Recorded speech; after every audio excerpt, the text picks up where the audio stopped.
On a tous des objectifs. Nous, on travaille principalement avec des dirigeants et des entrepreneurs, mais la plupart du temps, les objectifs, ils sont clairs. Percevoir des revenus, in fine, qui remplaceront mes revenus d'activité, protéger mes proches, optimiser la transmission ou la cession de mon outil professionnel, et si demain, il m'arrive quelque chose, je veux que tout soit au clair.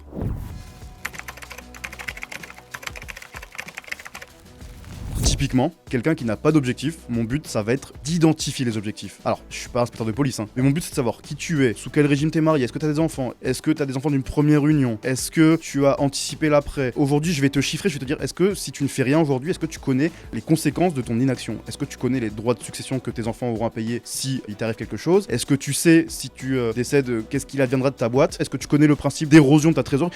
Plein de sujets, mais en fait, c'est de piquer un petit peu partout, un petit peu comme un médecin, et dès que ça fait mal, je dis, ah, peut-être que ce point-là, il faudrait l'optimiser. Mais c'est ça en fait, la gestion de patrimoine. C'est trouver le point sur lequel tu dois appuyer pour optimiser la situation.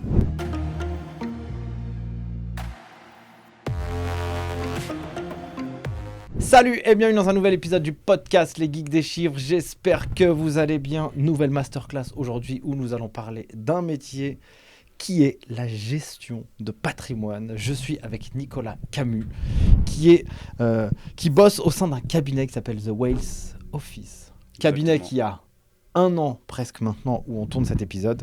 Vous êtes aujourd'hui 2 personnes. Vous avez réussi à avoir 30 clients, 20 millions sous gestion. Je sais que j'ai accueilli ton ami et ton acolyte sur le podcast Les Geeks des Chiffres qui s'appelle Camille, qui est un des podcasts d'ailleurs, qui est le podcast le plus écouté de toute la liste. Donc comme quoi la gestion de patrimoine, ça intéresse beaucoup nos auditeurs. Ce que j'aimerais mon cher Nicolas, c'est un truc concret. C'est quoi ce job ? Comment on y arrive? Et toi, j'aimerais aussi comprendre un peu comment tu es arrivé dans ce métier. Juste, je te présente quand même vite fait. Tu as fait un master en gestion... un master bancaire, tu vois, parce qu'il faut que je reprenne mes notes parce que sinon moi j'y arrive pas. Et un master spécialisé aussi à la Schema Business School en gestion de patrimoine. J'aimerais d'abord, avant de rentrer dans le vif du sujet et le nerf de la guerre, tu vois, qu'est-ce qui t'a amené dans cette industrie? C'est quoi ton histoire qui t'a ramené ici, dans ce métier? Alors en fait, c'est un petit peu naturellement que je suis venu dedans. Ça a commencé en 2008. Ok. Alors, c'est assez drôle parce que l'anecdote est sympa. En fait, en 2008, il y a la crise des subprimes, les marchés financiers. Et je me suis pris de passion pour cette galère. pour cet événement, ouais. Parce qu'en fait, il recèle différentes thématiques liées à l'économie. La crise économique des subprimes, elle finit par l'effondrement d'une banque, mais elle prend racine bien plus tôt et il y a eu en cascade plein d'éléments qui se sont déroulés. Et donc moi, ça m'a passionné. Et de fil en aiguille, de l'économie, j'ai basculé vers la finance. De la finance, je me suis intéressé à la géopolitique. De la géopolitique, je me suis intéressé à la macroéconomie. Et in fine, quand il a fallu choisir un sujet qui regroupait tout ça, je me suis tourné vers la gestion de patrimoine. Aussi simple que ça. Ok, donc en fait, ça c'était un espèce de recoupement Ouais, naturel. c'est un petit peu le fil conducteur de ma vie, c'est la curiosité, très orientée économie, géopolitique, finance, qui se recoupait dans une profession, donc la gestion de patrimoine. Mais alors attends, il y a un truc qui est marrant parce que, là on est en 2014, donc 2008 c'était il y a 16 ans, 14 ans. Ouais, j'étais jeune. Ouais, t'étais jeune du Ouais, coup, j'étais parce très que là, jeune, là t'as 30 ans aujourd'hui. J'étais très jeune. Tu vois, c'est quand même marrant que à cet âge-là, tu t'es poussé par cette curiosité.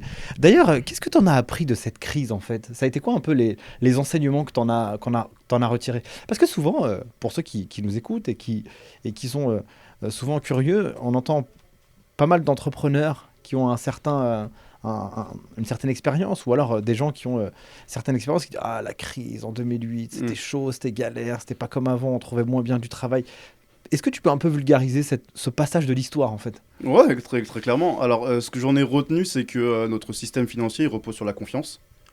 Et que quand il n'y a plus cette confiance, les pires désastres peuvent arriver. Et donc moi, je ne l'ai pas vécu comme quelqu'un qui a mouillé sa chemise et qui a perdu sa maison ou autre. Moi, je l'ai vraiment vécu comme un gosse fasciné par l'histoire et qui se dit tout un tas d'événements en fait amènent au chaos économique. Et en fait, l'économie, c'est des cycles. Des fois, ça va moins bien. Des fois, ça va mieux. Et nous, en tant que conseillers, mais on en reviendra ensuite, c'est d'arriver en fonction de l'époque dans laquelle on vit, d'accompagner les personnes qui nous sollicitent en trouvant les opportunités. Et si on devait faire un big picture de ce qui s'est passé, c'est une crise qui prend racine dans le marché immobilier américain. Ouais. Du marché immobilier américain, ça se propage ensuite à l'économie financière par le principe de titrisation que je n'expliquerai pas aujourd'hui parce que ça prendrait des plombes et si tu me lances, il n'est pas dit que le podcast dure 1 heure. Et d'une crise financière, ensuite ça se propage à l'économie réelle et qui se traduit in fine par la chute d'un établissement bancaire américain qui est la banque Lehman Brothers, enfin qui était la banque Lehman Brothers. Ouais, qui n'existe plus maintenant. Qui n'existe plus. Et derrière, il y a eu tout un tas de répercussions, notamment sur le fait que les banques, en termes de ratio prudentiel, en termes de sécurisation, elles ont été beaucoup plus encadrées. Et c'est aussi la raison pour laquelle, aujourd'hui, on vous fait signer tout un tas de documents en vous disant c'est réglementaire. Ça vient aussi de ce qui s'est passé les décennies précédentes. Et donc, du coup, puisque tu es jeune, donc tu as à peu près une quinzaine d'années, Ça, j'étais en 3e. Ouais, donc c'est quand même c'est marrant en tout cas d'avoir ce retour-là. Tu suis les études. Dans les études en gestion de patrimoine, qu'est-ce qu'on étudie? Parce que tu vois, j'ai quand même la sensation d'un point de vue extérieur que purée, mais il faut 1000 compétences pour pour réussir à apporter de la valeur à des gens qui font appel à vos services, ou en tout cas appel au service d'un gestionnaire de patrimoine. Qu'est-ce qu'on apprend déjà dans les études? Alors en arborescence, je dirais qu'il faut une qualité principale, c'est la curiosité. Ouais. Alors c'est un peu un mot fourre-tout.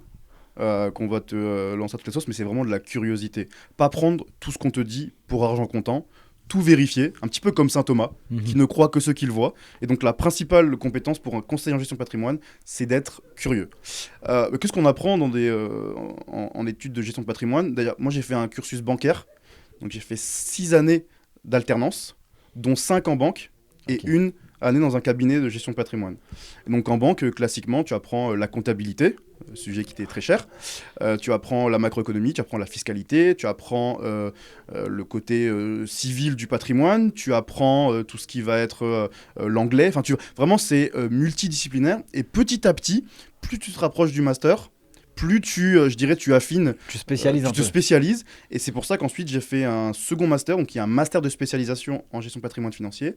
Et là, typiquement, c'était vraiment du conseil pur et dur en gestion de patrimoine, avec une thématique et une orientation très financière. Quand tu es dans les études, tu t'es dit, je vais monter mon cabinet, je serai salarié. C'était quoi un peu ton état à toi? Alors, j'avais pas forcément la vision de me dire qu'on allait créer quelque chose comme on a créé aujourd'hui. Mais je savais qu'il y avait quelque chose à faire. Je suis très curieux, donc j'ai passé 5 ans en alternance, donc 5 en banque et 6 ans en tout. Donc j'ai passé mes 6 années d'études à questionner les uns, les autres, à savoir, typiquement, quand j'étais, donc j'ai fait 2 ans à la Société Générale, j'ai fait 3 ans ensuite au Crédit Agricole, et ensuite j'ai fait 1 année dans un cabinet. Et quand j'étais en banque, c'était régulier que j'aille voir mon N+2 en lui demandant « Ok, mais toi, t'as fait quoi pour en arriver là ? Ok, c'est quoi derrière ? Tu veux faire quoi ? Comment tu te vois dans ce milieu ? Qu'est-ce que tu changerais ?» etc.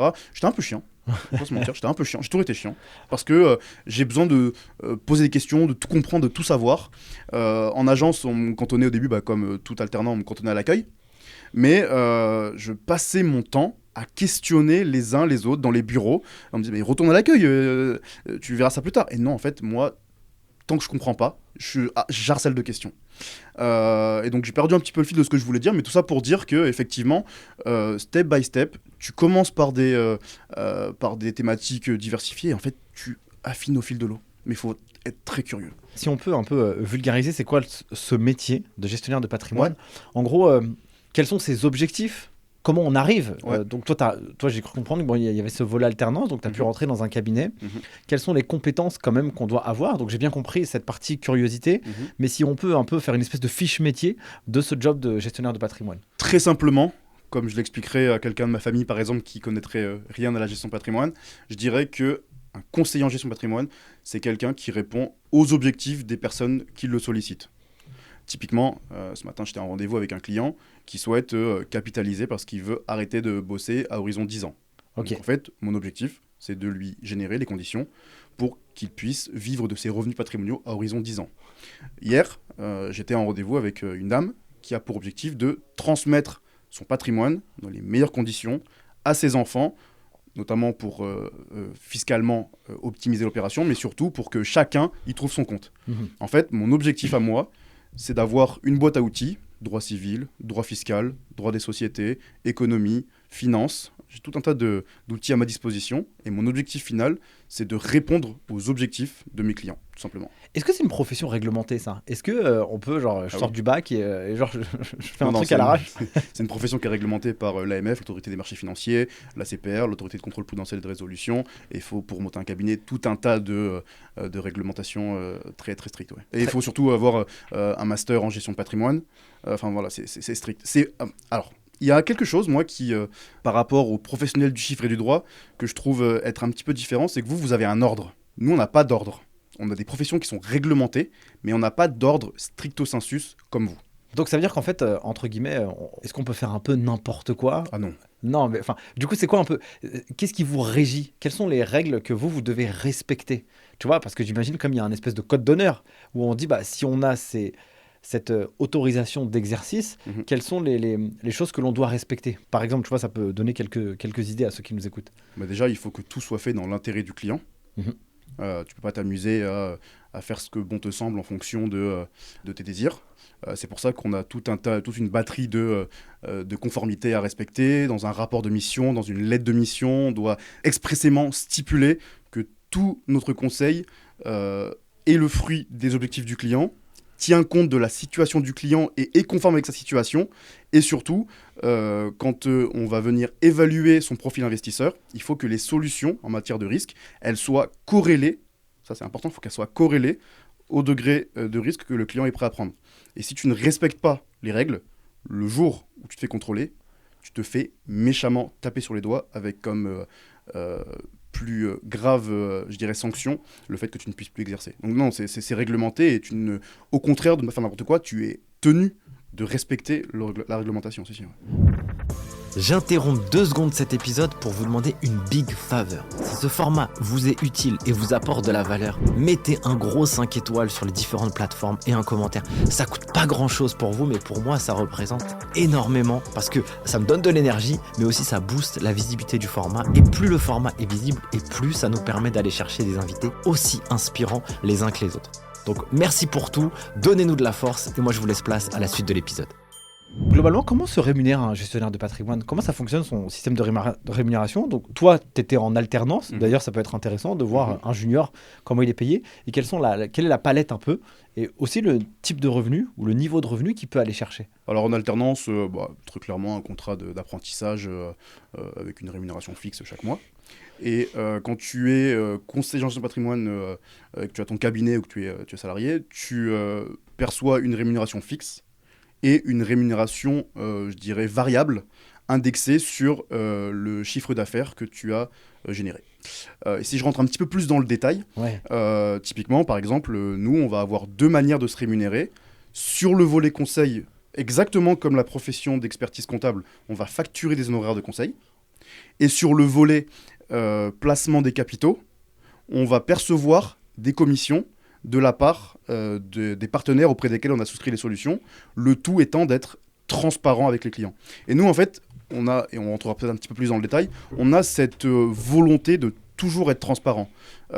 Souvent, ce qui fait défaut à notre métier et les raisons pour lesquelles il est un petit peu bousculé, c'est qu'il y a une espèce d'opacité sur le modèle de rémunération. Nous, on est transparent avec ça. Mon objectif, c'est de répondre à vos objectifs, c'est de vous faire gagner ça, c'est de vous amener là. Et pour ce faire, je vais travailler et donc je vais me rémunérer comme ça. Est-ce que c'est OK? On y va. Si c'est pas OK, on n'y va pas. Très clair. Parce que tu vois, excuse-moi, je te pose des questions vraiment en mode... Non mais tu fais bien. Vraiment comme ça. C'est que quand on dit que c'est dans l'intérêt du client, là j'essaie de chercher un petit peu la petite bête. C'est en mode... C'est vrai que comme toi tu es rémunéré sur une commission, par exemple, pour le volet, quand tu vas proposer une solution... de quelqu'un, donc toi tu vas être rémunéré sur cette commission. Du coup, toi tu vas placer ici parce que ton degré de commission à toi est plus important. Donc tu as plus un intérêt pour toi que pour celui du client, tu vois. Merci pour cette question. Lui, il peut pas le savoir non plus, le client. Tu sais, je veux dire, si tu m'as dit que c'était ça, Comment moi je peux savoir que tu m'as vraiment proposé le meilleur truc, Merci tu vois. pour cette question parce que ça va me permettre de toucher à un sujet principal sur lequel on se bat maintenant depuis quelques temps. C'est le fait que la rémunération du conseiller en gestion de patrimoine doit être corrélée avec le degré de conseil que tu prodigues à tes clients. Je m'explique. Aujourd'hui, ce qu'on remarque, c'est qu'il y a une manière de se rémunérer qui est le fait d'aller sélectionner des fonds qui sont chargés en frais un petit peu opaques et dont une partie est rétrocommissionnée aux distributeurs, donc aux conseillers en gestion de patrimoine. Ce modèle-là, nous, il ne nous va pas, parce qu'en fait, ça peut t'inciter, toi, en tant que conseiller en gestion de patrimoine, à proposer ces solutions-là Ouais. plus que des autres, plus que certaines, d'accord ? Bien sûr. À côté de ça, quand tu vas sélectionner des solutions sur lesquelles tu n'as pas de parti pris, ça veut dire que tu ne vas pas percevoir ce qu'on appelle des rétrocommissions, mais qui vont être dans l'intérêt du client. En plus, il se trouve que souvent, c'est les meilleures solutions, historiquement. Tu vas créer un alignement d'intérêt avec le client qui fait que toi, tu es rémunéré sur ce que tu lui génères comme rendement. Donc, du coup, tu es aligné en termes de valeur avec lui. Mais surtout, tu ne vas pas le pousser vers les solutions qui, toi, te rémunèrent le plus et qui désaligneraient totalement les intérêts. Donc, le but, quand tu conseilles un client et quand tu décides de te rémunérer sur le conseil que tu prodigues, c'est que ce soit fait en alignement total avec le client. C'est pour ça qu'on met la transparence au cœur de notre stratégie d'accompagnement. Quel conseil donnerais-tu à quelqu'un qui n'a pas d'objectif déjà parce que tout à l'heure, tu as précisé... Cherche la petite bête, ouais. Non, c'est pas ça. Mais qui n'a pas forcément d'objectif. Et quels sont les éléments sur lesquels lui, il doit être vigilant pour choisir son gestionnaire de patrimoine ? En gros, tu te dis, les warnings, tac, tout ça, ça te fait passer au vert pour travailler et collaborer avec une personne comme ça. En fait, c'est une discussion. Hmm. On a tous des objectifs. Nous, on travaille principalement avec des dirigeants et des entrepreneurs. Ouais. Il n'y a aucun dirigeant entrepreneur qui s'est levé un matin en se disant « je monte une boîte, mais franchement, je n'ai pas d'objectif ». Enfin, tu côtoies suffisamment les experts comptables pour savoir que les dirigeants, ils ont tous des objectifs. Bien sûr. La plupart du temps, je ne fais pas une généralité, mais la plupart du temps, les objectifs, ils sont clairs. Percevoir des revenus, in fine, qui remplaceront mes revenus d'activité. Protéger mes proches. Optimiser la transmission ou la cession de mon outil professionnel. Et si demain, il m'arrive quelque chose, je veux que tout soit au clair. Typiquement, quelqu'un qui n'a pas d'objectif, mon but, ça va être d'identifier les objectifs. Parce que les objectifs, ils peuvent être déclarés par le client lors du premier échange, ou c'est moi, et c'est mon rôle en fait, lors du premier rendez-vous, d'aller chercher. Ouais. Ça veut dire que mon premier rendez-vous, c'est pas un rendez-vous de closing, c'est pas un rendez-vous où je souscris. Mon premier rendez-vous, c'est un rendez-vous, c'est une discussion. C'est ce qu'on appelle un rendez-vous découverte. Mon but, c'est de savoir qui tu es. Alors, je suis pas inspecteur de police, hein. Mais mon but, c'est de savoir qui tu es, sous quel régime t'es marié, est-ce que tu as des enfants, est-ce que tu as optimisé ce volet-là, est-ce que tu as des enfants d'une première union, est-ce que tu perçois suffisamment de revenus aujourd'hui ou tu veux compléter, est-ce que tu as anticipé l'après.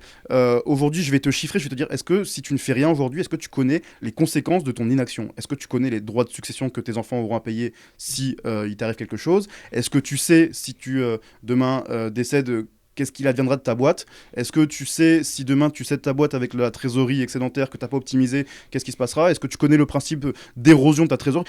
Plein de sujets, mais en fait c'est de piquer un petit peu partout, un petit peu comme un médecin, et dès que ça fait mal, je dis « Ah, peut-être que ce point-là, il faudrait l'optimiser ». Mais c'est ça en fait, la gestion de patrimoine. C'est trouver le point sur lequel tu dois appuyer pour optimiser la situation.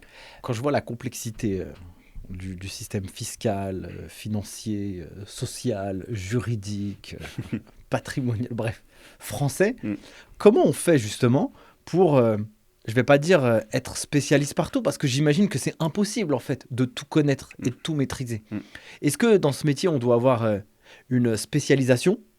Et puis ce qu'on ne sait pas faire, il y a d'autres gestionnaires de patrimoine, eux, c'est leur spécialité. Comment on arrive justement à essayer d'accompagner l'entrepreneur, si on prend juste son cas d'usage à lui, sur une palette assez complète, tu vois ? Déjà, on fait preuve de modestie parce que personne ne sait tout.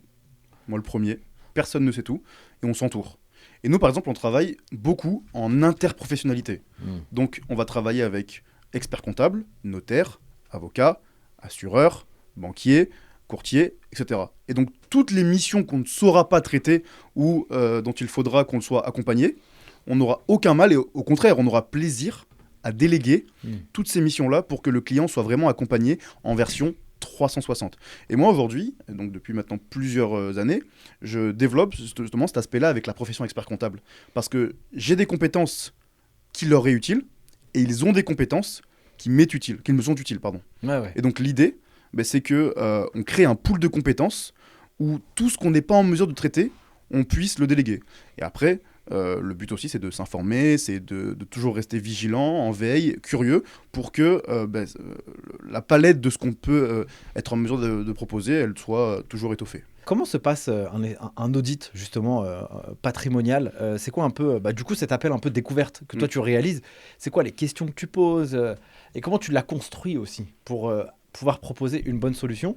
Ou alors dire, écoute, moi, Coco, je peux rien faire pour toi, il faut que tu ailles à gauche ou à droite, quoi. Alors là, pour le coup, tu me parles surtout d'un bilan patrimonial qui... Ouais. non, mais je parle de sémantique exprès parce qu'en fait, je décompose en plusieurs rendez-vous. Le premier rendez-vous, qui est un rendez-vous de découverte, qui n'a que pour unique objectif de découvrir la situation du client. Ça veut dire que je m'interdis de penser à ce moment-là. C'est-à-dire typiquement un client qui me dit j'ai 1 million d'euros à placer, qu'est-ce que vous me proposez? Non, ça me va pas, moi. Ça me va pas.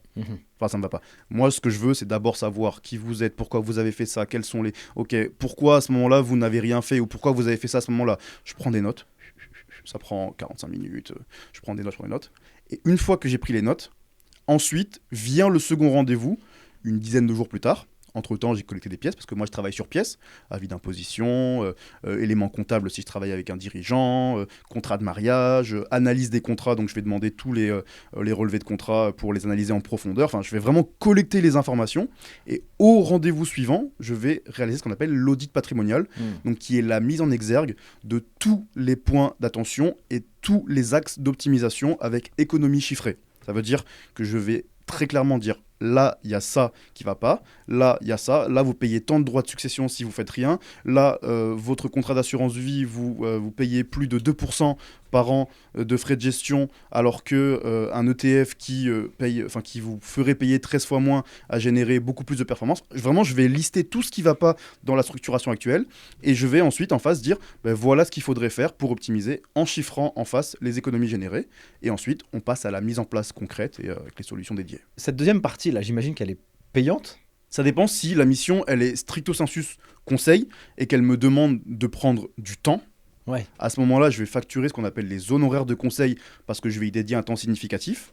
Par contre, si c'est un audit patrimonial qui n'a que pour effet de, par exemple dans l'analyse d'un contrat d'assurance vie, quelque chose que je fais régulièrement en ce moment, si c'est simplement pour expliquer pourquoi le contrat actuel il n'est pas forcément optimisé, là je ne vais pas faire payer parce que le but, in fine, je ne vais pas m'en cacher, c'est de récupérer la gestion d'un contrat pour que ce soit moi derrière qui accompagne le client. Et donc je serai rémunéré à côté, je serai rémunéré sur la gestion de ce contrat et donc je ne vais pas faire payer un client sur un audit alors que derrière je vais me rémunérer. Donc en fait, l'idée c'est que ça dépend de la complexité du dossier. Est-ce que justement, tu as des espèces de cas d'usage qui sont assez traditionnels où les gens, ils sont toujours à côté de la plaque, quoi.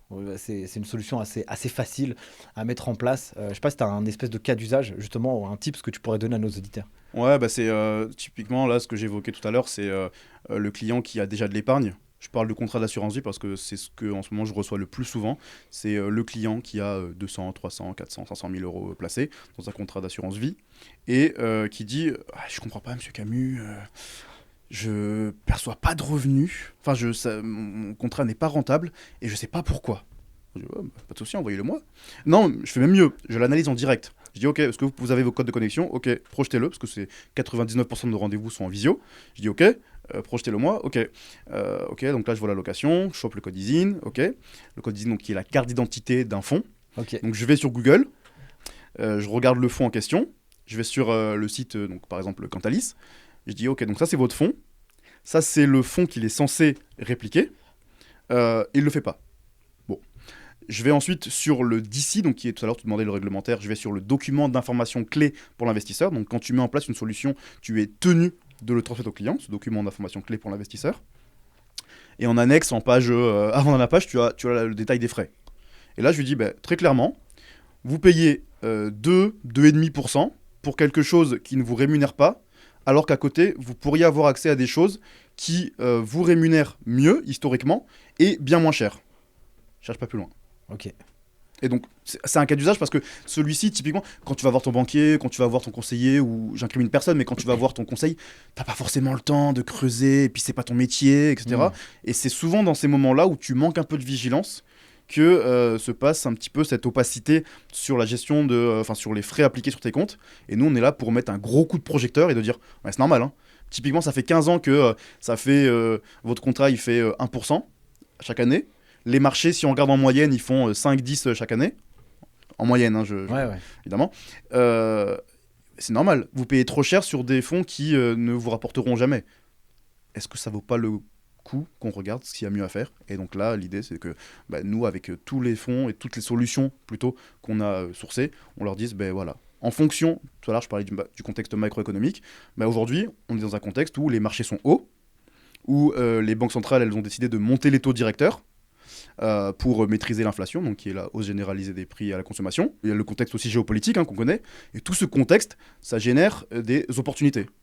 Et typiquement, on va avoir des classes d'actifs, du private equity, on va avoir ce qu'on appelle les obligations datées, on entrera dans le détail ensuite, on va avoir des produits structurés à capital protégé, rendement garanti, on va avoir des fonds actions, enfin, on va avoir vraiment tout un panel de solutions entièrement dédiées à l'époque que nous vivons, et qui accompagne le client alors que son contrat jusqu'alors était à la dérive. Donc c'est un cas d'usage que je vois régulièrement, ça. Prenons un peu la partie du private equity. Ouais.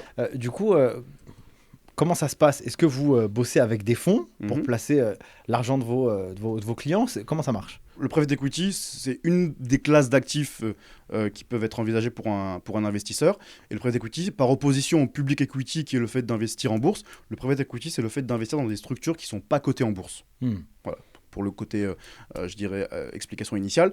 Et oui, alors soit en direct, on va travailler avec des gérants qu'on a triés et sélectionnés sur le volet et qui vont en fait répondre à notre cahier des charges, soit, et ça c'est une grosse valeur ajoutée de travailler avec notre cabinet, c'est qu'on va travailler, nous, par exemple, sur des enveloppes luxembourgeoises, donc contrats d'assurance vie et de capitalisation, à l'intérieur desquels on va référencer des fonds de private equity et des fonds de private equity de qualité institutionnelle. Donc là, j'entre un tout petit peu dans le détail. Typiquement, aujourd'hui, on va proposer des fonds dits evergreen. Le private equity, c'est connu pour être une classe d'actifs qui n'est pas forcément liquide, où tu es un peu bloqué sur 10 ans. Et on va aussi trouver des alternatives, notamment via ces fonds evergreen, donc evergreen toujours ouvert, et donc qui vont maintenir une liquidité quotidienne, entre autres. Ça va faire partie des avantages. Et donc, on va pouvoir en fait construire des allocations sur mesure pour que nos clients, on a l'habitude de dire qu'ils volent en classe affaires. Ouais, d'accord, très clair.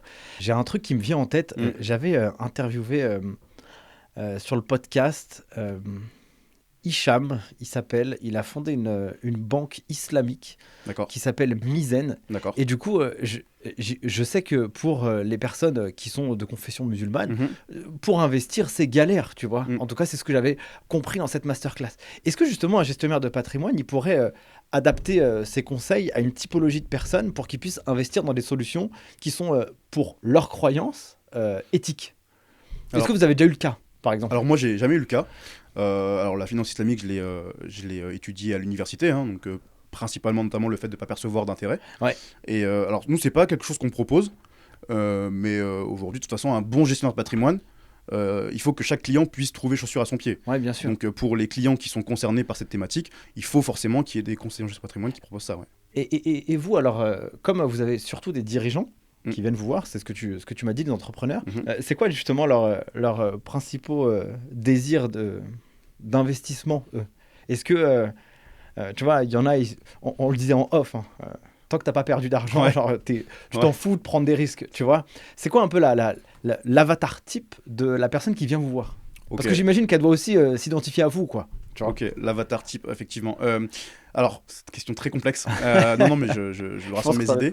Je rassemble mes idées. Mais non, mais je reprends l'anecdote de ce qu'on évoquait juste avant le podcast. Effectivement, en fait, tu vas avoir des dirigeants ou des investisseurs qui vont dire, alors moi, le but, c'est de générer du rendement. Vraiment, moi, je suis dynamique, etc. Puis quand tu creuses en expliquant, ok, mais pendant 10 ans, par exemple, je reprends l'exemple du private equity, ok, mais pendant 10 ans, du coup, voire des fois avec des prolongations, vous allez peut-être des fois pendant 12, 13, 14 ans forcément devoir immobiliser des capitaux que vous retrouverez plus tard. C'est pas dit que l'investissement n'est pas garanti. Et puis plus tu déroules, plus ils te disent ah peut-être qu'en effet, c'est pas ouf en fait. Alors c'est peut-être pas adapté à moi, etc. En fait, l'avatar type du client qui nous sollicite, c'est la personne qui a déjà constitué du patrimoine immobilier, financier, professionnel, qui sait qu'il n'optimise pas au maximum, ou qui même des fois n'optimise pas du tout, qui n'a pas le temps, parce que la notion de temps, c'est quelque chose, en fait, c'est la notion principale. Toute personne aujourd'hui, et ça c'est important, c'est que toute personne aujourd'hui qui prend le temps de se former sur la gestion de ses finances perso peut aujourd'hui en fait optimiser sa situation. Mais en fait, comme le temps c'est quelque chose qui fait défaut, quand tu passes 10 heures par jour à travailler sur ton activité, mais tu n'as pas le temps derrière d'aller regarder, d'aller gratter les leviers d'optimisation. Et donc c'est des personnes qui souhaitent que nous, en tant que cabinet, on dédie notre temps à l'optimisation de leur situation. Donc l'avatar type, c'est j'ai du patrimoine constitué, immobilier, financier, professionnel, je sais qu'il y a des leviers d'optimisation, je veux optimiser, mais j'ai pas le temps de le faire, aidez-moi. J'aimerais qu'on parle d'un sujet qui touche tout le monde, tu vois. Cette partie gestion de patrimoine, entre guillemets, et ça je vais le dire moi avec mes propres mots, tu vois. Optimiser son argent quand on en a, c'est bien, on va dire que c'est un problème de riche. Par contre, il y a un truc qui va toucher tout le monde, c'est aussi la mort, tu vois. Et tu vois, il y a des gens qui se sont battus toute leur vie. Et peut-être, je sais pas, moi, je pense à des artisans, des TPE où ils se sont cravachés même la santé et ils se disent, purée, tout ce que j'ai construit de mes propres mains, là, j'aimerais pas que ça aille dans les mains de l'actionnaire qui est l'État, en fait, tu vois, et tout donner. C'est quoi un peu les solutions qui s'offrent à ces gens qui veulent un peu transmettre leur patrimoine à moindre frais pour leurs enfants, par exemple? Il y a un adage qui dit rien dans ce monde n'est aussi sûr que la mort et les impôts. Ouais. En fait, la législation française, elle bénéficie à ceux qui utilisent les leviers à disposition. C'est-à-dire que le droit français considère que par défaut, si tu n'as rien fait pour optimiser, c'est ta faute. Parce qu'en fait, il y avait des leviers à disposition. Et typiquement, tu vas avoir des dirigeants qui ont du patrimoine, veulent transmettre. L'État va permettre de, tous les 15 ans, transmettre jusqu'à 100 000 euros en ligne directe et d'exonérer ça de ce qu'on appelle des DMTG, donc des droits de mutation à titre gratuit. C'est les droits de succession. Tu vas avoir tout ce qui est protection entre époux. Donc je ne rentre pas forcément dans le détail parce que ça nécessiterait plus de temps, mais tu vas avoir tout ce qui est protection entre époux, protection en ligne directe. Tu vas avoir des leviers d'optimisation comme typiquement la SCI. Quand tu vas la constituer, tu vas pouvoir démembrer les parts de la SCI pour que tu puisses transmettre aujourd'hui du patrimoine et que derrière tu puisses investir dans la SCI et d'avoir optimisé en fait la transmission Day One, enfin, premier jour pardon. Donc tu vas avoir plein de leviers d'optimisation sur le volet financier. On a tendance à oublier, mais la clause bénéficiaire d'un contrat d'assurance vie, c'est quelque chose qui est ultra optimisant, parce que 95% des clauses bénéficiaires, elles sont rédigées par défaut. Mon conjoint à défaut mes héritiers, pardon. Mais en fait, il existe tout un tas de clauses bénéficiaires qui, aujourd'hui, notamment la clause bénéficiaire démembrée, clause à tiroir, il existe plein de clauses bénéficiaires qui peuvent optimiser la transmission. Donc en fait, aujourd'hui, nous, dans notre boîte à outils, on a plein d'outils, de leviers d'optimisation, et en fonction de ce qu'on mettra en place, on va pouvoir optimiser notamment la transmission. Mais par contre, il y a quelque chose qui est certain, c'est que les droits de succession sont calculés par l'État pour être payés, donc il y en aura forcément toujours. On peut l'optimiser, mais l'objectif principal, c'est surtout de répondre aux objectifs, et la fiscalité n'est qu'un des objectifs patrimoniaux. Si on devait faire un 80-20 sur la gestion de patrimoine, en mode, on va pas faire 1000 trucs, on va pas être optimisé à la ligne, tu vois, mais qu'est-ce qu'on devrait faire en priorité? Ce qu'on devrait faire en priorité, c'est toujours se questionner de est-ce que ce que je fais, est-ce que ce que j'ai aujourd'hui est optimisé? Je prends un exemple qui est très perso. J'ai mon papa qui est marié donc au régime légal avec ma belle-mère. Et ça fait plusieurs fois qu'en rigolant, je leur dis « Mais est-ce que vous avez optimisé le régime matrimonial ?» Parce qu'en rigolant, je leur dis « Si jamais vous n'optimisez pas, il y a 3/8 de la maison qui me revient à terme. » Puisque c'est un enfant d'une première union, etc. Ouais. Et chaque fois, ils me disent « Oui. » D'ailleurs, je pense qu'ils vont regarder le podcast, donc je les salue. Mais typiquement, en fait, c'est de se questionner en tout temps. est-ce que ce que j'ai mis en place, est-ce que ce que je fais est optimisant ? 95% des contrats de mariage sont rédigés par défaut, c'est-à-dire qu'il n'y a pas de contrat de mariage signé, c'est le régime légal qui s'applique. 95% des clauses bénéficiaires de contrats d'assurance vie sont rédigées par défaut. Pendant très longtemps, la plupart de l'investissement sur un contrat d'assurance vie était focalisé sur le fonds en euros, alors qu'il y a des superbes choses à faire sur les unités de compte. En fait, c'est de chacun regarder sa structuration patrimoniale et de se dire est-ce que la manière dont c'est fait aujourd'hui, de se demander ok, quels sont mes objectifs et est-ce que la manière dont aujourd'hui ma situation est organisée permet de répondre à mes objectifs dans un délai de court, moyen, long terme. Et je vais rebondir sur quelque chose que tu me disais tout à l'heure. Tu me demandais un client qui n'a pas d'objectif, comment je traite ça. Typiquement, je vais lui dire à court terme, qu'est-ce que vous voulez faire ? Je vais pas lui dire qu'est-ce que vous voulez faire. J'aimerais voyager, ok. À moyen terme, qu'est-ce que vous voulez faire ? J'aimerais transmettre à mes enfants, ok. Et à long terme, qu'est-ce que vous voudrez faire ? J'aimerais pouvoir vivre de ce que j'ai créé, ok. On vient de créer vos objectifs de court, moyen, long terme. Vous saviez pas comment le verbaliser, on vient de le faire. C'est une bonne manière de pouvoir structurer un peu la pensée de chaque personne Exactement. En réalité. Du coup, comme tu dis que les clauses bénéficiaires sont par défaut à 95%, c'est fait par défaut. Le régime légal du mariage, c'est à 95%, c'est par défaut. Et donc on se pose pas la question. Quelle question devrait se poser justement quand on se marie ? Tu vois ? Est-ce que tu te dis je fais un contrat de mariage, je lui fais pas confiance, c'est bizarre et tout, tu vois ? On peut avoir cette idée en tête, tu vois, quand on va partager une vie avec quelqu'un. C'est quoi, selon toi, les warnings ou les sujets sur lesquels quelqu'un doit faire attention quand il va se marier pour pouvoir mettre la bonne règle du jeu, entre guillemets ? On a souvent tendance à penser qu'un contrat de mariage, c'est pour se méfier de son partenaire, alors qu'en fait, souvent, c'est pour protéger, souvent tout le temps, c'est pour protéger la personne avec qui on est. Je vais donner un exemple. Là, j'ai un client qui s'est marié il y a maintenant belle lurette, et là qui a aménagé son régime matrimonial avec son notaire avant de me rencontrer. Donc il était en régime légal, donc par défaut c'était on coupe la communauté en deux, chacun 50-50, pour faire clair, pour faire simple. Et là il l'a aménagé et aujourd'hui il est en communauté universelle avec clause d'attribution intégrale aux conjoints survivants. Alors ça veut dire quoi ce charabia ? Ça veut dire qu'il y a une seule masse commune, dans lequel le patrimoine appartient aux deux, donc on fait plus la distinction de quoi et à qui, et donc s'il y en a un des deux qui décède, la communauté du coup elle s'ouvre pas, il y a rien, tout revient au conjoint survivant, et c'est qu'au deuxième décès que les enfants perçoivent le patrimoine. L'inconvénient pour les enfants, c'est que du coup ils bénéficient pas des avantages fiscaux du premier décès, mais c'est ok, parce qu'en fait le fait qu'il n'y ait pas cet avantage fiscal optimisé, c'est un non-sujet. C'est pour ça tout à l'heure tu me disais qu'il y avait des gens qui voulaient optimiser la fiscalité successorale. Pas tout le monde, il y en a qui veulent aussi protéger le conjoint survivant avant les enfants, et les enfants sont ok avec ça parce qu'ils gagnent leur argent, ils savent qu'ils payeront de l'impôt le jour où ils vont percevoir, mais ils paieront de l'argent sur quelque chose. Imaginons, si je reprends le cas d'usage que tu viens de me donner à l'instant. Donc, lui, il a revu sa situation pour remettre tout dans un pot commun. C'est-à-dire que si lui, il meurt, eh bien, tout revient au conjoint survivant. C'est ça. L'intérêt de ça, j'imagine, c'est que en fait, la personne qui survit, eh bien, elle a la possibilité de jouir et d'utiliser l'argent, le patrimoine, comme elle l'entend, et que ses enfants ne pourront hériter que à partir du moment où elle meurt. C'est ça. Ça, c'est intéressant de faire ça dans le sens où imaginons que cette personne, eh bien, elle a des enfants de 5 ou 10 ans. Donc, eux, ils ne peuvent pas jouir des revenus du décès, entre guillemets, ou alors j'ai compris. de la succession. Tu vois ce que je veux dire ?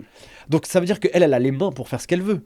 Mais si ils n'avaient pas fait ça, elle aurait dû, en tout cas, la partie du patrimoine du conjoint qui est mort, eh bien, elle serait répartie entre le marié, enfin la femme qui est survivante, et puis les enfants. Mais si eux, ils ont 10 ans, ils ne peuvent pas utiliser. Ok, j'ai compris. Tu vois un peu ce que je raconte ? En fait, par défaut, le droit stipule, on considère que les enfants sont communs, on considère que le conjoint survivant a le choix entre un quart en pleine propriété et 100% en usufruit. Ok. Alors qu'en oui, fait, il y a différents leviers d'optimisation, donation au dernier vivant, tu peux vraiment faire des choses sympas. Aménagement de régime matrimonial, là je t'ai évoqué le régime de la communauté universelle, mais on peut aller sur des régimes séparatistes aussi. Nos voisins allemands, eux, ils utilisent la participation aux acquets, donc ça veut dire que tu te comportes en séparation de biens toute la vie du mariage, et le jour où il y a dissolution du mariage, il y a une communautarisation des biens qui est appliquée. Alors c'est pas forcément comme ça, je rentre pas dans les détails, mais en fait c'est un espèce de modèle hybride entre la séparation et la communautarisation. Ce que je veux te dire, c'est que aujourd'hui, par défaut, ça n'arrange personne souvent. Alors que si tu optimises, tu vois, on n'a pas parlé aussi du principe d'indivision. Souvent, quand tu ne fais rien, il y a le principe d'indivision et comme le stipule très clairement, alors je crois que c'est le code civil, nul n'est censé demeurer dans l'indivision. Ouais. Parce que c'est contraignant pour tout le monde, ça n'a que des inconvénients. Moi, j'ai tendance à dire que si on reste dans un régime où, in fine, il y aura de l'indivision, il y a des inconvénients et des inconvénients. Alors qu'on pourrait optimiser. Et en fait, si tu veux, par défaut, tout ça, ça s'applique de fait, alors qu'il y a tellement de leviers d'optimisation en transmission, en fiscalité, enfin, vraiment, il y a des leviers d'optimisation dans tous les sens. Je me dis, mais toi, en fait, généralement, les cordeliers, c'est les plus mal chaussés, tu vois. Est-ce que toi, comment tu gères ton optimisation financière, à titre personnel, tu vois? Bon, très classiquement. Alors moi déjà, mon patrimoine financier, je ne le confie pas à ma banque. C'est moi qui gère mon patrimoine financier tout seul. Et donc il y a une partie ETF, une partie en monétaire et voilà, tranquillement. Du coup, c'est quoi un peu votre objectif là, avec Kabil que j'ai reçu sur le podcast? C'est quoi un peu votre rêve dans l'aventure entrepreneuriale que vous menez? C'est quoi votre vision? L'histoire, elle nous a appris un petit peu que sky is the limit. Donc on ne se fixe pas forcément d'objectif. J'ai l'impression d'être Kylian Mbappé dans une interview il y a une semaine qui a dit ça. Mais c'est vrai en fait, c'est qu'on ne se fixe pas d'objectif. Là, le cabinet a été créé il y a quasiment 1 an maintenant. On accompagne déjà une trentaine de clients pour 200 000 euros de chiffre d'affaires et 20 millions d'euros d'encours administrés. Donc aujourd'hui, c'est un départ canon. Ça va ne faire qu'augmenter parce qu'en fait aujourd'hui notre exposition, notre manière de parler, notre transparence, la manière dont on communique, beaucoup de gens se retrouvent dans nos valeurs. Un petit peu l'autopromo, tu vois, par exemple sur LinkedIn, moi je publie tous les jours. Aujourd'hui j'ai une communauté de 10 000 personnes qui me suivent. Alors j'aurais pas la prétention de dire qu'ils lisent mes posts tous les jours, mais en tout cas qui me suivent. Aujourd'hui je pense que notre parole elle est entendue. On va y venir ensuite peut-être, mais je travaille beaucoup avec des experts comptables qui se retrouvent dans tout ce qu'on propose. Donc, ce que je peux, je dirais, augurer pour l'avenir, c'est de continuer à ce que notre modèle plaise aux gens, de continuer à être sollicité. Et ouais, sky is the limit, à voir. En tout cas, de continuer à apporter de la valeur ajoutée au quotidien. Tout à l'heure, quand tu avais fait ta partie, donc il y avait le call découverte, la partie audit, avec voilà ta situation, voilà ce que tu pourrais avoir. Est-ce que vous utilisez des outils spécifiques justement pour faire ce travail-là? Sur la partie découverte, typiquement, ça va être en visio Google Meet. Ouais. On va travailler avec un outil CRM. Donc, on travaille avec Zoho, nous, Ok. outil CRM. On va travailler ensuite sur le volet conformité avec un acteur qui s'appelle Carbon Alpha, donc qui est top aussi. Pour mettre à jour notre conformité régulièrement, on va travailler avec eux. On va travailler avec... alors, quand on fait des stratégies, alors notamment des audits patrimoniaux, on travaille beaucoup sur Big Expert. Ok. Parce que ça te chiffre les droits de succession et autres. Tu peux modéliser un petit peu à ta sauce et projeter avec différents scénarios. On est à l'affût de tout ce qui peut optimiser notre accompagnement. Ouais. Ok, d'accord, ça marche. Parce que je sais qu'il y a quand même des outils dans la gestion de patrimoine qui existent. J'en ai un en tête là, qui s'appelle Kuiper, je crois, avec lequel j'avais discuté à l'époque. Alors, j'avais vu une démo à l'époque, ça avait l'air hyper intéressant, mais j'imagine que leur outil s'est développé. Mais est-ce que voilà, vous utilisez des solutions comme ça qui permettaient de faciliter aussi un peu le chiffrage, tu vois? Alors, on ne les gains d'économie, tu l'utilise vois. pas, mais c'est un petit peu une alternative, je dirais, Ouais. à Big Expert. Je crois qu'ils préconisent aussi des solutions Kuiper en plus. Mais non, on ne l'utilise pas. Mais en tout cas, oui, dans tous les cas, comme je te disais tout à l'heure, on ne sait pas tout. On n'a pas la science infuse et on se forme au quotidien. Donc tout outil est bon pour pouvoir proposer la meilleure optimisation, c'est sûr. C'est un petit peu comme les experts comptables avec l'arrivée de FactureX en 2026, normalement. C'est censé normalement dégager du temps pour qu'ils génèrent d'autres missions. Et donc c'est se servir en fait d'un outil pour pouvoir optimiser derrière le conseil. Toi, comment tu l'as découvert, cette profession d'expert comptable? C'est quoi ta lecture d'un point de vue extérieur? J'aimerais bien avoir ton point de vue justement sur cette profession. Alors la profession d'expert comptable, moi j'ai baigné dedans parce que tout à l'heure je te disais que j'avais fait 6 ans d'alternance, dont 5 ans en banque et 1 an dans un cabinet de gestion de patrimoine, donc, qui était dédié à l'accompagnement des experts comptables, donc le cabinet de gestion de patrimoine fondé par Cégide, que les experts comptables reconnaîtront. Effectivement, le but était d'arriver dans des cabinets d'expertise comptable et de dire voici les thématiques patrimoniales que vos clients demandent, voici la solution qu'on apporte, est-ce que vous souhaitez qu'on travaille ensemble ? Concrètement.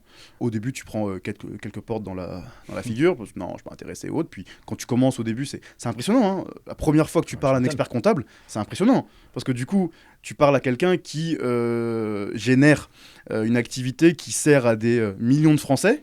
Et toi, tu es là, jeune alternant, à dire je peux vous aider. S'il vous Donc, plaît, au tout début, faut y aller. Et puis au fil de l'eau, en fait, une éponge, curiosité.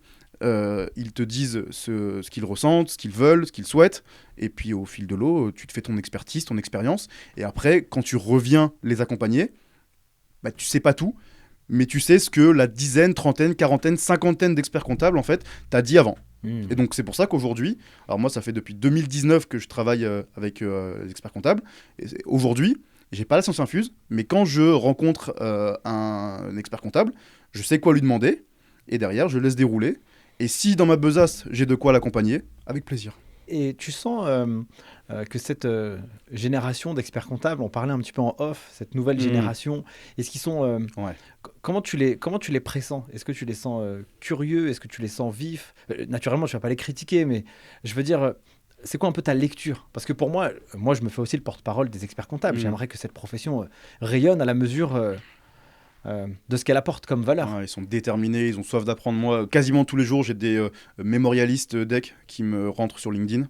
Parce qu'en fait, je communique beaucoup auprès d'eux et tous les jours, j'ai même fait un sondage une fois pour demander s'il faudrait intégrer la gestion patrimoine au DCG, au DSCG ou au DEC. Et à chaque fois, alors souvent, ce qui est marrant, c'est qu'il y a eu 80-20. 80, donc oui, 20 non. Et devine qui disait oui, c'était les jeunes. Ouais, c'est clair. Et devine qui disait non, c'était les plus anciens. Alors j'en sais pas la terre parce que derrière je suis parti communiquer au président. J'ai dit mais pourquoi vous avez dit non ? Ah parce que je mélange pas les métiers, etc. Bon, parce que j'ai une vision ancrée de l'expertise comptable. Et je suis parti voir ceux qui m'avaient dit oui. Et je dis mais pourquoi vous avez dit ? Ah mais parce qu'aujourd'hui c'est hyper intéressant, les schémas de restructuration, les schémas d'investissement et autres, c'est bien de savoir, je suis curieux. Donc la nouvelle génération, et notamment moi les cabinets avec lesquels je travaille, c'est souvent des jeunes experts comptables, donc, qui ont entre 30 et 40 ans, et qui ont vraiment cette détermination d'installer durablement la gestion de patrimoine au sein de leur cabinet. Et donc aujourd'hui, les jeunes, s'ils regardent le DCG, DSCG et DEC, c'est militer pour que le conseil de gestion de patrimoine fasse partie de votre cursus. Elle ressemble à quoi à peu près ta semaine ? J'ai vu la dernière fois... Je crois que j'ai vu un post sur LinkedIn où je te voyais en photo avec un ordinateur et en mode, je crois qu'il fait nuit. Et tu dis, je suis déter, je travaille comme un malade. Ça ressemble à quoi un peu ta semaine ? C'est quoi ta vie dans ce schéma entrepreneurial que vous vivez aujourd'hui ? C'est aussi intéressant d'avoir cette vision pour comprendre un peu c'est quoi l'envers du décor, tu vois. Parce que tu sais, ça peut paraître aussi parfait, lisse, c'est beau, etc. Mais c'est quoi en fait là, c'est très dur. C'est quoi la réalité derrière pour construire ça ? C'est très très dur. C'est très très dur, mais pour rien au monde en fait, je changerais ce que je vis aujourd'hui avec une situation plus confortable. Alors déjà, moi, je fais beaucoup de sport pour évacuer parce que je suis un énergique, je suis un nerveux. J'ai besoin de me calmer, de m'apaiser. Donc je fais 5 fois par semaine, je fais du sport. D'ailleurs, je communique des fois un peu. Je fais du crossfit, pas mal. Donc ça, c'est souvent soit le matin très tôt, donc 7h, soit le soir très tard, à 20h. Et ensuite, ma journée type, alors je vais essayer de te modéliser ça, de 7h à 9h, je lis la presse, j'écoute beaucoup, moi je mange beaucoup de podcasts, je consomme énormément de podcasts, financiers, macro, politiques, tout ce que je disais tout à l'heure. Donc je me fais un peu cette veille informationnelle. En amont, j'ai rédigé mon post LinkedIn que je publie à peu près tous les jours à 8h30. Donc si je vais au sport le matin, je le fais la veille et sinon je le fais pendant que je fais ma veille informationnelle. Ensuite, mes rendez-vous commencent. Donc le matin, c'est souvent des rendez-vous de découverte. Et l'après-midi, c'est dédié souvent à la construction de stratégies, d'audits. Parce qu'en fait, on parle souvent de conseil en gestion de patrimoine comme quelqu'un qui va venir prodiguer des conseils. Mais en fait, c'est un peu comme un avocat, un expert comptable, c'est 80% de notre boulot, c'est de construire une stratégie, de comparer, de challenger, etc. Donc le travail que personne ne voit, le travail de fond, c'est souvent l'après-midi que je le fais, après manger.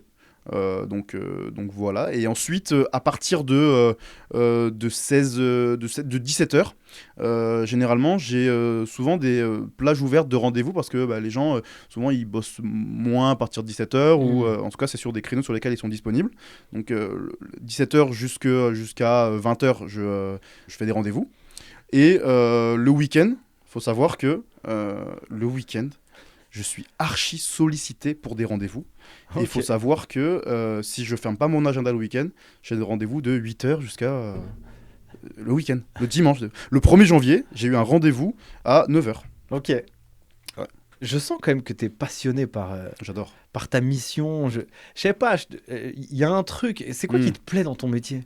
Alors, plein de choses. La première chose, c'est que j'adore découvrir.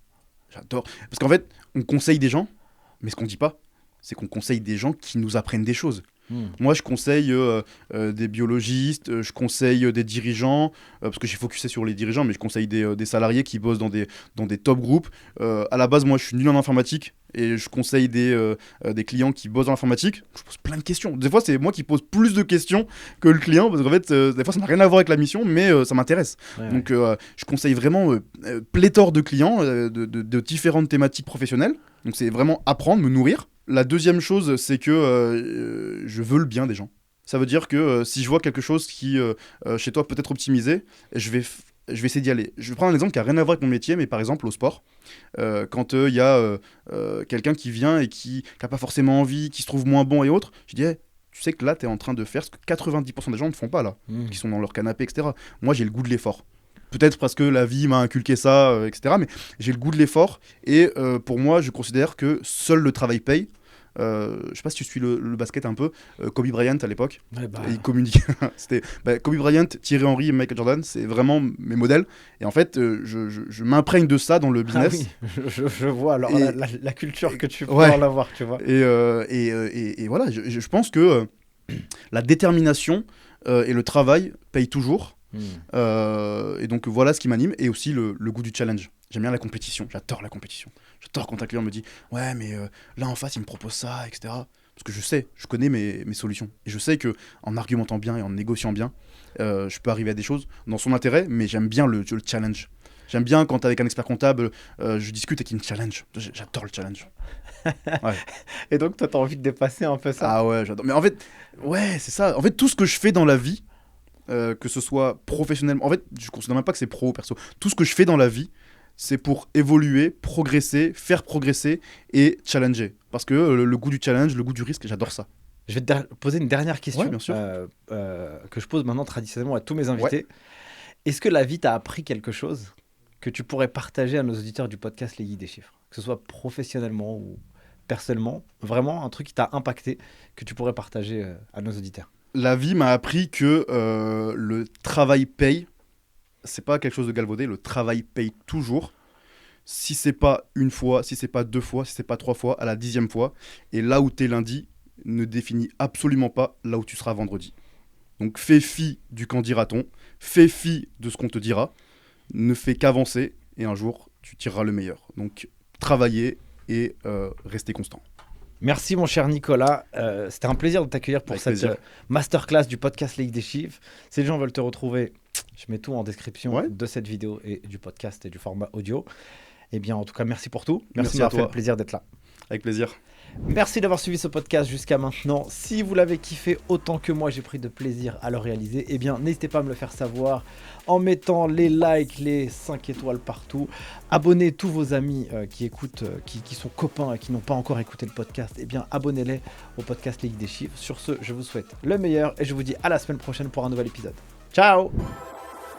Merci d'avoir suivi cet épisode jusqu'à maintenant. Si vous êtes arrivé ici, n'hésitez pas à mettre un gros 5 étoiles pour soutenir le taf. Et si vous souhaitez aller encore plus loin avec les Geeks des Chiffres, deux manières de le faire. La plateforme en ligne lesgeeksdeschiffres.com où vous pouvez préparer le DCG et le DSCG à distance, ou si vous êtes étudiant en DCG ou aspirant à le devenir, vous avez un guide qui a été écrit aux éditions Duno qui vous montre la marche la plus rapide pour valider votre diplôme et avoir un mindset, un état d'esprit d'apprentissage extrêmement vertueux. Et si vous êtes en cabinet, eh bien n'hésitez pas à l'offrir à vos collaborateurs juniors pour les aider à valider leur diplôme et les encourager dans cette démarche. Sur ce, merci à vous et à la semaine prochaine.